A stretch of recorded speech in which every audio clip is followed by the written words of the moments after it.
দক্ষিণ শালমারার হামিদাবাদ কলেজের অধ্যক্ষের বিরুদ্ধে সিএম ভিজিলেন্সের অভিযোগ। অধ্যক্ষ শাশ্বত আলীর বিরুদ্ধে মামলা দায়ের। কলেজের প্রায় 60 থেকে 80 লক্ষ টাকা আত্মসাতের অভিযোগ অধ্যক্ষের বিরুদ্ধে।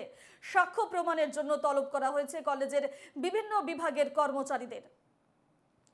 এ নিয়ে আমরা বিস্তারিত জানবো। ফোন লাইনে রয়েছেন আমাদের প্রতিনিধি কবির মণ্ডল। কবির, দক্ষিণ শালমারার হামিদাবাদ কলেজের অধ্যক্ষের বিরুদ্ধে সিএম ভিজিলেন্সের অভিযোগ, কি কি অভিযোগ রয়েছে তার বিরুদ্ধে? প্রথমে বলবো যে এই বছরের জানুয়ারি 3 তারিখে সিএম ভিজিলেন্স দল তারা দ্বিতীয়বারের ভাবে দক্ষিণ শালমারা এসেছিল। আর শাহাদত আলী যে অধ্যক্ষ রয়েছে হামিদাবাদ কলেজ, তার ঘরে সিএম ভিজিলেন্সের 5 জনের দল তারা তদন্ত করে বিভিন্ন নথিপত্র তারা নিয়ে গিয়েছে। তার আগে ডিসেম্বর মাসে এসেছিল মহাবিদ্যালয়ে, এসে কলেজে তারা তদন্ত করে বিভিন্ন নথিপত্র তারা জব্দ করেছে। আর এইবার তৃতীয়বারের জন্য দেখা যাচ্ছে সিএম ভিজিলেন্সের দল অধ্যক্ষ যে রয়েছেন শাহাদত আলী তাকে তলব করেছে আর হাজির হওয়ার জন্য নির্দেশ দিয়েছে। কিন্তু আজকে সকাল 11টার ভিতরে হাজির হওয়ার জন্য নির্দেশ দেওয়া হয়েছে।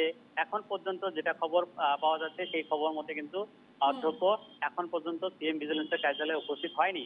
আর এর ফলে দেখা যাচ্ছে যে অধ্যক্ষকে গ্রেফতার করার সম্ভাবনা একেবারে প্রকট হয়ে পড়েছে।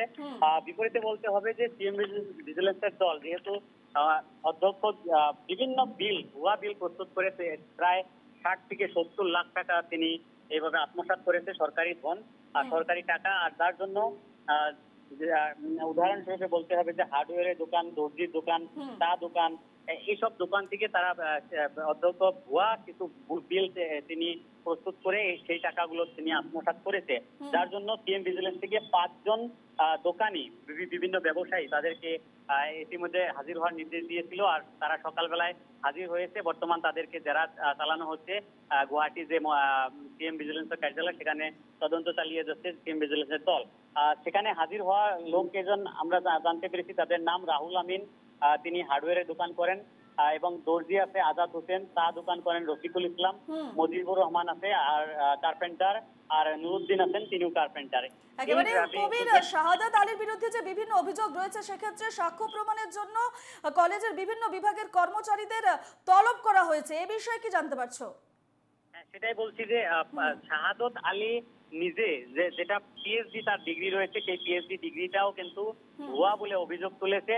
আর এই ভুয়া অভিযোগ তুলেই বিভিন্ন ধন টাকা আত্মসাৎ এবং পিএইচডি ভুয়া নথিপত্র দিয়ে তিনি অধ্যক্ষর দায়িত্ব পেয়েছেন বলে অভিযোগ তুলে সিএম ভিজিলেন্সকে প্রথমে গোচর দেওয়া হয়েছিল। আর সেই মামলার পরিপ্রেক্ষিতে সিএম ভিজিলেন্স তাকে তলব করেছে। কিন্তু ইতিমধ্যে 2 বার তাকে তার ঘরে গিয়ে, মহাবিদ্যালয়ে গিয়ে সেখানে তাকে তদন্ত করা হয়েছিল। কিন্তু এইবার যেহেতু তলব করা হয়েছে গুয়াহাটিতে আসার জন্য, হাজির হওয়ার জন্য, কিন্তু দেখা যাচ্ছে এখন পর্যন্ত অধ্যক্ষ শাহাদত আলী কিন্তু তিনি সহযোগ না করে নিজে আত্মগোপন করা পরিলক্ষিত হয়েছে। আর এর ফলে দেখা যাচ্ছে সে কিন্তু গ্রেফতার হওয়ার সম্ভাবনা একেবারে প্রকট হয়ে পড়েছে। একেবারে এই খবরে আমাদের নজর থাকবে কবির। আপাতত তোমাকে ধন্যবাদ জানাচ্ছি।